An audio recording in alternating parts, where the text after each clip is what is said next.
마태복음 5장 27절로 32절 말씀 다 같이 보겠습니다. 또 간음하지 말라 하였다는 것을 너희가 들었으나 나는 너희에게 이르노니 음욕을 품고 여자를 보는 자마다 마음에 이미 간음하였느니라. 만일 내 오른 눈이 너로 실족하게 하거든 떼어버리라. 내 백체 중 하나가 없어지고 온몸이 지옥에 던져지지 않는 것이 유익하며, 또한 만일 내 오른손이 너로 실족하게 하거든 찍어내버리라. 내 백체 중 하나가 없어지고 온몸이 지옥에 던져지지 않는 것이 유익하니라. 또 일렀으되 누구든지 아내를 버리려거든 이혼 증서를 줄 것이라 하였으나 나는 너에게 이르노니 누구든지 음행한 이유 없이 아내를 버리면 그는 그로 간음하게 하는 것이요, 또 누구든지 버림받은 여자에게 장가드는 자도 간음함이니라. 아멘.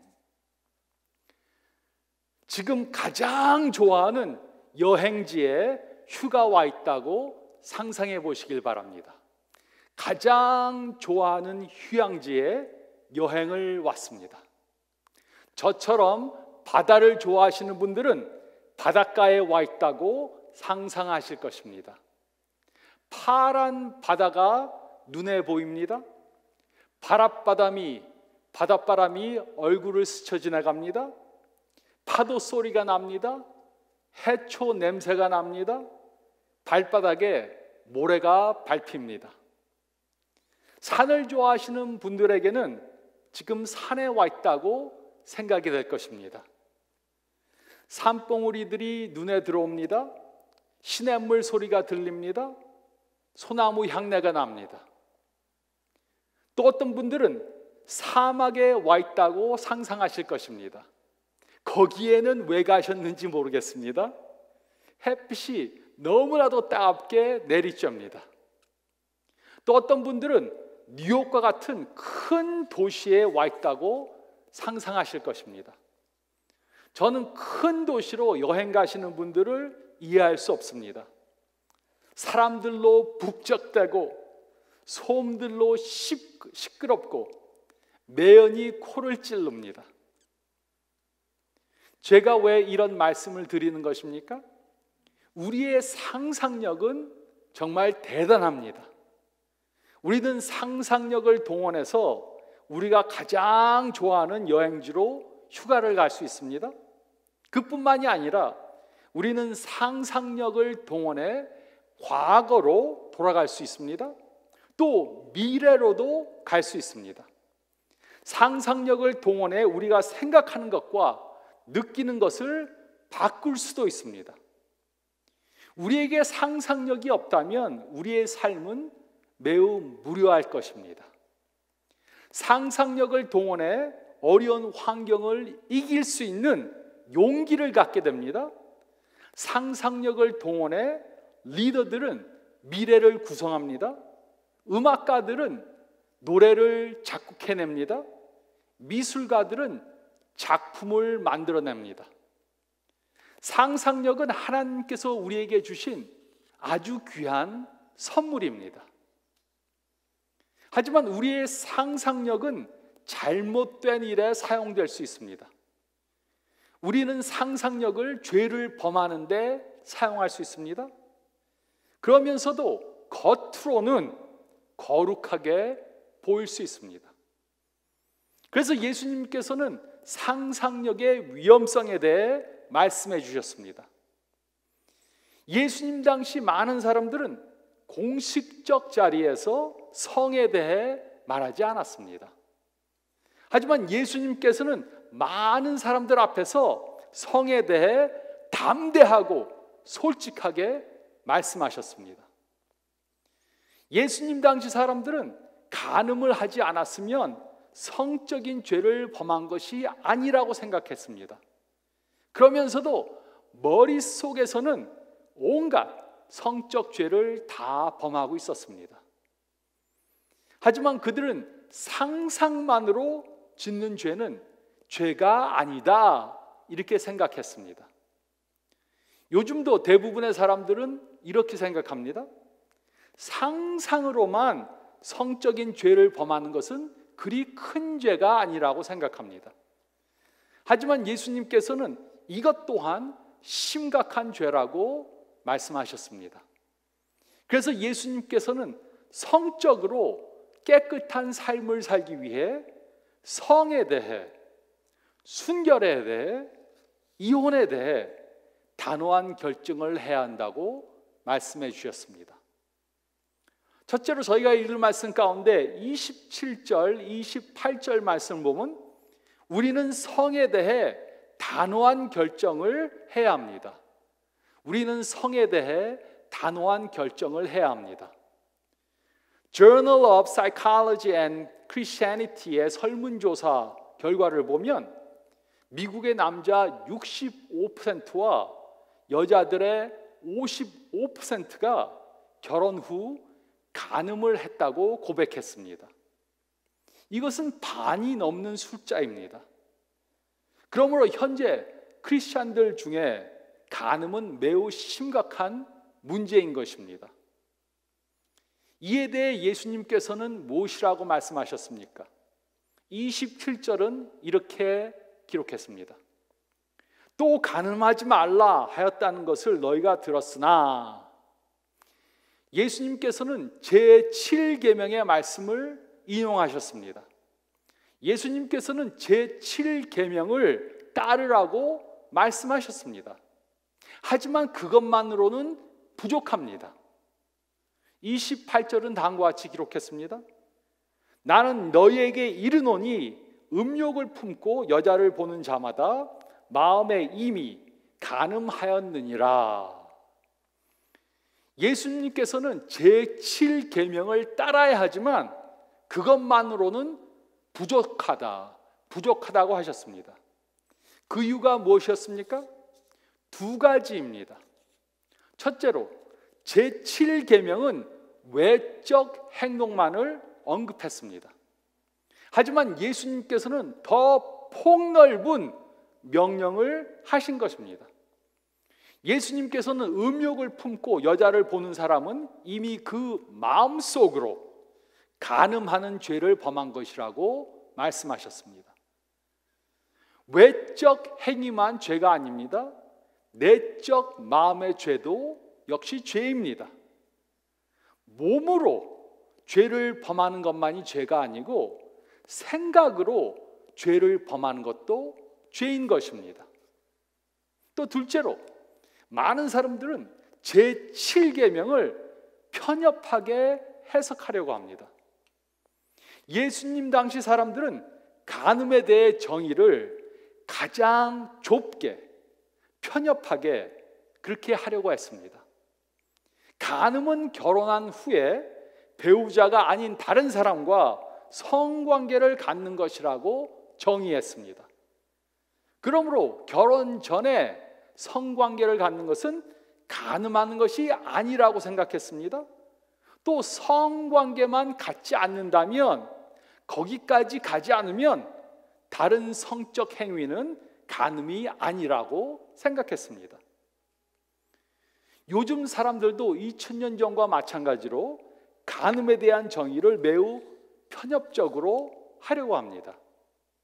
그리고 자신들이 정의한 한도 내에서 간음하지 않았으면 자신들은 성적인 죄를 범하지 않았다고 생각합니다. 나는 간음하지 않았어.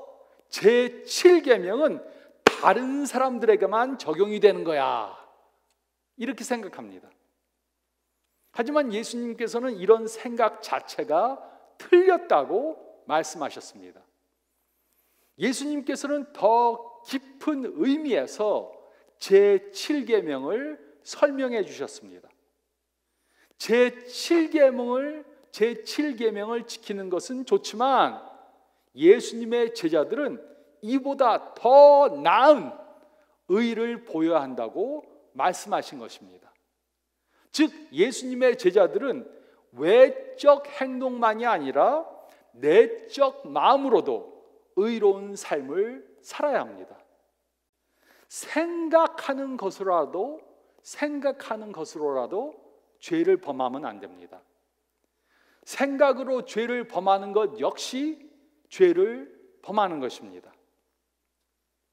또 예수님의 말씀 속에는 다른 진리가 포함되어져 있습니다. 그것은 바로 성적인 죄는 생각하는 것으로부터 시작된다는 것입니다. 생각하는 것으로부터 시작이 됩니다. 행동으로 성적 죄를 범하기 전에 먼저 머릿속으로 성적 죄를 범하게 됩니다. 우리는 이 사실을 성경을 통해 또 우리의 경험을 통해 알 수 있습니다. 우리의 상상력은 하나님께서 우리들에게 주신 놀라운 선물입니다. 하지만 이것 역시 하나님께서 주신 다른 선물들과 같이 책임감 있게 사용해야 합니다. 우리의 상상력을 잘못 사용하면 많은 해를 받고 또 많은 해를 끼칠 수 있습니다. 예수님께서는 우리에게 성에 대한 매우 급진적인 기준을 주셨습니다. 우리는 머릿속으로라도 죄를 범해서는 안 됩니다. 그러므로 우리는 생각하는 것으로도 죄를 범하지 않겠다고 작정해야 합니다. 우리는 성에 대해 단호한 결정을 해야 합니다. 또 둘째로 저희가 읽은 말씀 가운데 29절과 30절 말씀을 보면 우리는 순결에 대해 단호한 결정을 해야 합니다. 우리는 순결에 대해 단호한 결정을 해야 합니다. 29절 30절은 다음과 같이 기록했습니다. 만일 내 오른 눈이 너로 실족하게 하거든 떼어내버리라. 내 백체 중 하나가 없어지고 온몸이 지옥에 던져지지 않는 것이 유익하며 또한 만일 내 오른손이 너로 실족하게 하거든 찍어내버리라. 내 백체 중 하나가 없어지고 온몸이 지옥에 던져지지 않는 것이 유익하니라. 예수님의 이런 극단적인 말씀을 듣고 어떤 사람은 죄를 짓지 않기 위해 자신의 몸의 한 부분을 절단한 사람도 있었다고 들었습니다. 하지만 예수님께서는 문자 그대로 이 말씀을 따라 행하라고 말씀하신 것은 아닙니다. 그 이유는 눈이나 손을 찍어버린다고 죄를 범하는 것을 막을 수 없기 때문입니다. 생각으로, 머리로 죄를 범하는 것을 그치려면 머리를 찍어버려야지 손이나 눈을 찍는 걸로 되지가 않습니다. 그러므로 이곳에 육체의 일부분을 찍어버리라는 것은 죄에 대해 그만큼 단호한 선택을 해야 한다는 것입니다. 상상력은 하나님이 우리에게 주신 선물입니다. 하지만 죄적인 생각을 하면 상상력이 죄로 물들게 됩니다. 그러면 상상하는 것으로 죄를 범하게 됩니다. 모든 죄들, 특히 성적 죄는 상상하는 것으로부터 시작이 됩니다. 그러므로 무엇을 상상하는가에 따라 우리가 의로운 삶을 살 수도 있고 아니면 의롭지 못한 삶을 살 수도 있습니다. 예수님께서는 봄으로 성적인 죄를 범하게 된다면 눈을 빼어버리라고 하셨습니다. 아니면 온몸이 지옥에 던져질 것입니다. 또 만일 오른손이 성적인 죄를 범하게 하면 오른손을 찍어내버리라고 말씀하셨습니다. 아니면 온몸이 지옥에 던져지게 될 것입니다. 이것은 아주 급진적이고 극단적인 가르침입니다. 그러므로 우리는 이 말씀을 어떻게 적용해야 합니까? 이 말씀을 어떻게 적용해야 합니까? 우리가 눈으로 무엇인가를 보거나 아니면 누군가를 봄으로 시험을 봐라 죄를 범하게 된다면 눈으로 그것을 보는 것을 멈춰야 합니다. 앞을 못 보는 맹인 것처럼 행동을 해야 합니다. 그러면 시험 들게 하는 그 어떤 것이나 그 어떤 사람을 보지 않으므로 죄를 범하는 것을 막을 수 있습니다. 또 우리가 손을 사용함으로 죄를 범하게 된다면 그 행동을 멈춰야 합니다. 손이 없는 것처럼 행동해야 합니다. 또 우리가 두 발로 걸어서 어느 장소로 가므로 죄를 범하게 된다면 그 장소에 다시는 가지 말아야 합니다. 발이 잘린 것처럼 행동해야 합니다. 우리는 이런 단호한 결단을 하고 그 결단한 것을 행동으로 옮겨야 합니다. 예수님께서는 우리로 하여금 성적 죄를 범하는 모든 것들에 대해 담대히 결단하라고 말씀하셨습니다. 영적 건강을 유지하기 위해 우리는 이런 단호한 결단을 해야 합니다. 담대히, 단호히 버릴 것을 버려야 합니다. 적당히 잘라내고 적당히 버리는 것으로는 안 됩니다. 하지만 많은 사람들은 항상 중간 길을 가려고 합니다. 죄에 빠지는 것은 피하려고 하지만 죄에 가까이 가서 있고자 합니다. 하지만 우리는 죄를 범하는 것을 막고 방지하기 위해 단호히 버려야 할 것을 버리기로 결정해야 합니다. 이 원리는 어떤 죄에도 적용이 됩니다. 하지만 이 원리는 특히 성적 죄에 적용이 됩니다. 그러므로 우리는 우리의 눈과 언약을 맺어야 합니다. 눈으로 봄으로 죄를 범하게 하는 것은 다시 보지 않겠다, 이렇게 언약을 세워야 합니다. 이것이 꼭 어떤 사람을 만나는 것이 아닐 수도 있습니다. 이것이 어떤 영화나 드라마를 보는 것이 될 수도 있습니다. 이것이 컴퓨터에서 무엇인가를 보는 것이 될 수도 있습니다. 또 그것이 잡지나 책을 보는 것이 될 수도 있습니다. 우리는 우리의 눈과 언약을 맺어야 합니다. 죄를 범하게 하는 것은 다시 보지 않기로 눈과 언약을 맺어야 합니다. 또 우리는 우리의 손과 언약을 맺어야 합니다. 죄를 범하게 하는 행동을 하지 않기로 손과 언약을 맺어야 합니다. 또 우리는 우리의 발과 언약을 맺어야 합니다. 죄를 범하게 하는 장소는 다시 가지 않기로 우리의 발과 언약을 맺어야 합니다.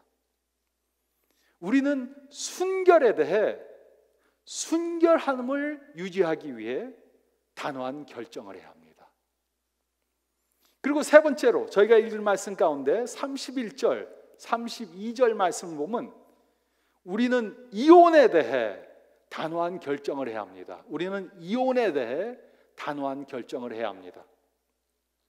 2090년 통계를 보면 미국에 결혼한 사람들 가운데 45%가 이혼을 했다고 집계되었습니다. 결혼한 사람들 반 정도가 이혼을 하는 것입니다. 그런데 예수님께서는 이혼에 대한 극단적 가르침을 주셨습니다. 31절, 32절은 다음과 같이 기록했습니다. 또 일렀으되 누구든지 아내를 버리려거든 이혼 증서를 줄 것이라 하였으나 나는 너에게 이르노니 누구든지 음행한 이유 없이 아내를 버리면 이는 그로 간음하게 하는 것이요 간음하게 하며 또 누구든지 버림받은 여자에게 장가드는 자도 간음함이니라. 예수님 당시 종교 지도자들은 누구든지 아내와 이혼을 하려거든 이혼 증서를 써주면 된다, 이렇게 가르쳤습니다. 하지만 이것은 구약의 가르침이 아니었습니다. 이들이 인용한 구약 말씀은 신명기 24장 1절이었습니다. 신명기 24장 1절은 다음과 같이 기록했습니다. 사람이 아내를 맞이하여 데려온 후에 그에게 수치되는 일이 있음을 발견하고 그를 기뻐하지 아니하면 이혼 증서를 써서 그의 손에 주고 그를 자기 집에서 내보낼 것이요. 하나님께서 결혼을 제정하실 때 하나님의 본래 뜻은 한 남자가 한 여자와 결혼을 해서 평생 함께 사는 것이었습니다. 하지만 성적인 죄를 범하는 일이 생겼습니다. 사람들이 성적인 죄를 범하기 시작했습니다. 그래서 이혼을 허락하신 것입니다. 그런 일이 벌어지면 이혼 증서를 써주고 이혼하는 것을 허락하셨습니다. 그러므로 이곳에 수치스러운 일이란 간음한 것을 말하는 것입니다. 그런데 예수님 당시 어떤 사람들은 신명기 말씀을 완전히 잘못 사용했습니다. 신명기 24장 1절에 수치스러운 일에 모든 사소한 일들을 전부 다 포함시켰습니다. 밥을 태우기만 해도 수치스러운 일을 했다고 이혼을 했습니다. 그래서 예수님께서는 신명기의 본뜻을 다시 설명해 주신 것입니다. 수치스러운 일이란 간음한 것을 뜻하고 그 외에 다른 이유로 이혼하는 것은 잘못된 것이라고 말씀해 주신 것입니다. 결혼한 부부가 별 이유 없이 이혼을 했습니다. 그러면 하나님 앞에서 이들은 이혼한 것이 아닙니다. 하나님이 보시기에는 이들이 이혼한 것이 아닙니다. 그러므로 그 여자가 다른 남자와 재혼을 하면, 이혼한 여자가 다른 남자와 재혼을 하면 간음하는 것이 되고, 그 여자와 재혼을 한 남자도 간음한 것이 되었습니다. 즉 예수님께서는 이 말씀을 통해 간음한 이유가 아니면 절대로 이혼하지 말라고 말씀하신 것입니다. 예수님께서는 이 말씀을 통해 성적 죄의 심각성을 말씀해 주셨습니다. 하지만 간음한 경우라도 용서해주고 같이 살 것을 권장하셨지, 간음했다고 무조건 이혼을 하라고 명령한 것이 아닙니다. 간음을 했더라도 용서해주고 함께 사는 것이 좋은 거라고 권장해 주시고, 간음했다고 무조건 이혼하라 말씀하신 것이 절대로 아닙니다. 그러므로 예수님께서는 결혼의 존엄성을 말씀하셨습니다. 간음하지 않았는데 다른 이유로 트집을 잡아 함부로 이혼하면 안 됩니다. 하지만 요즘 거의 반가량의 부부들이 이혼을 합니다. 요즘 미국이나 한국의 이혼율이 조금 떨어진다고는 하지만 그 이유 중에 하나는 젊은 사람들이 결혼을 하지 않고 동거를 하는 커플들이 많기 때문입니다. 그냥 살다가 싫으면 헤어지고 또 살다가 헤어지고, 이러니까 이혼율이 떨어지는 것이지 결혼의 존엄성을 인정해서 이혼하지 않아서가 아닙니다. 이런 상황에 우리는 결혼의 존엄성을 인식해야 합니다. 결혼한 후 함부로 이혼을 하려고 하면 안 됩니다. 배우자와 다툴 때마다 이혼하자고 함부로 말하면 안 됩니다. 우리는 이혼을 하지 않겠다고 단호히 결정해야 합니다. 어떤 사람들은 자신과 전혀 맞지 않는 사람과 결혼을 했기 때문에 이혼하겠다고 그렇게 말합니다. 내 남편, 내 아내는 저하고 너무 틀려. 그래서 살 수가 없습니다. 그래서 이혼하겠습니다. 이렇게 말합니다.